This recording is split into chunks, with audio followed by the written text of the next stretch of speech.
নমস্কার, তনু কিচেনে সকলকে স্বাগত। আজকের রেসিপি তৈরি করছি ঢেঁকি আলু শাকের ভাজা। দেখুন ঢেঁকি আলু শাকের ভাজাটা আমি কিভাবে রেডি করব। এখানে 2 মুঠো আমি ঢেঁকি শাক নিয়েছিলাম, আর এরকম ছোট ছোট সাইজ করে কেটে নিয়ে পরিষ্কার করে ধুয়ে নিয়েছি। আর জলটাকে কিন্তু ভালো করে ঝরিয়ে নিতে হবে। আর এখানে 2টো আলু নিয়েছিলাম বড় সাইজের, আর এরকম লম্বা লম্বা সাইজ করে কেটে নিয়ে পরিষ্কার করে ধুয়ে নিয়েছি।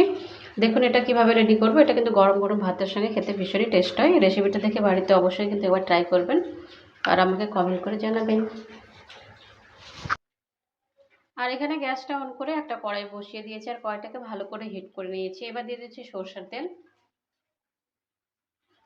2 চামচের মতো সরষের তেলটা ব্যবহার করলাম। সরষের তেলটাকে ভালো করে হিট করে নিতে হবে।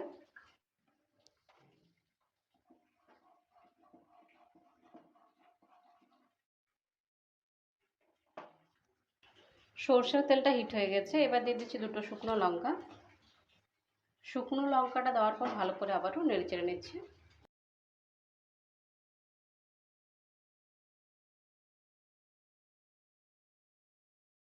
আর দিয়ে দিচ্ছি 1/2 চামচ কালো জিরে। কালো জিরেটা দেওয়ার পর ভালো করে নেড়ে চেড়ে নিয়ে ভেজে নিচ্ছি। এবার দিয়ে দিচ্ছি কেটে রাখা আলু।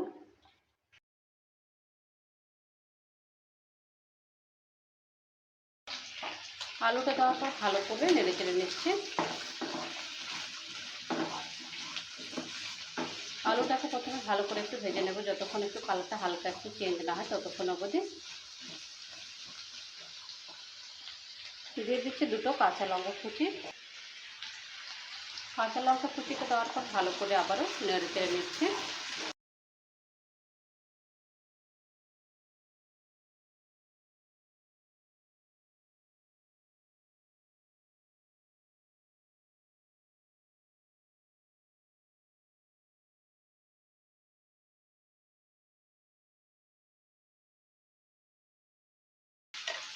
আলুর হালকা কালারটা চেঞ্জ হয়ে গেছে। এবার দিয়ে দিচ্ছি কেটে রাখা ঢেঁকির শাক। ঢেঁকির শাকটা দেওয়ার পর ভালো করে আবারও নেড়ে চেড়ে নিচ্ছি।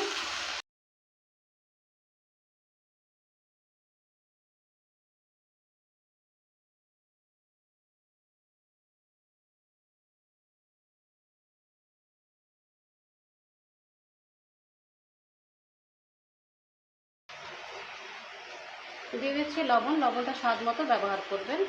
আমি 1 চামচের মতো লবণটা ব্যবহার করেছি। আর দিয়ে দিচ্ছি 1/2 চামচ হলুদের গুঁড়ো। হলুদ আর লবণটা দেওয়ার পর ভালো করে আবারও নেড়ে চেড়ে নিচ্ছি।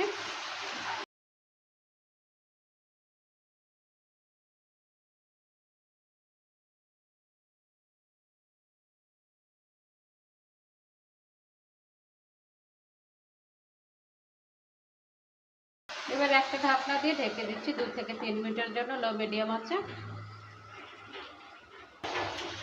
2-3 মিনিট হয়ে গেছে। ঢাকনাটা এবার তুলে নিচ্ছে। ঢাকনাটা তুলে নেওয়ার পর আবারও নেড়ে চেড়ে নিচ্ছে।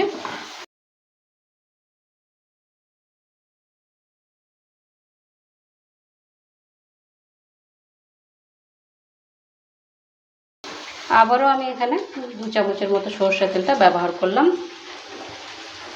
সরষের তেলটা ব্যবহার করার পর আবারও ভালো করে নেড়ে চেড়ে নিচ্ছি।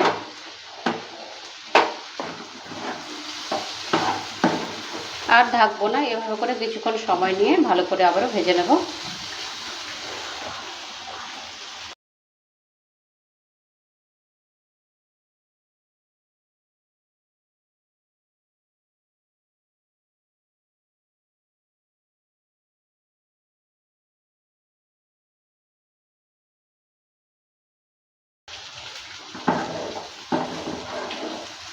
আলু ঢেঁকি শাকের ভাজা রেসিপিটা রেডি হয়ে গেছে।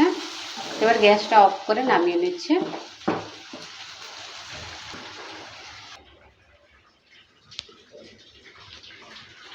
আলু ঢেঁকি শাকের ভাজা রেসিপিটা রেডি হয়ে গেছে। আপনাদের এই রেসিপিটা কেমন লেগেছে? ভালো লাগলে অবশ্যই কমেন্ট করবেন। ভালো থাকুন, সুস্থ থাকুন, আর চ্যানেলটাকে অবশ্যই সাবস্ক্রাইব করে দেবেন নিত্য নতুন রেসিপি পাওয়ার জন্য।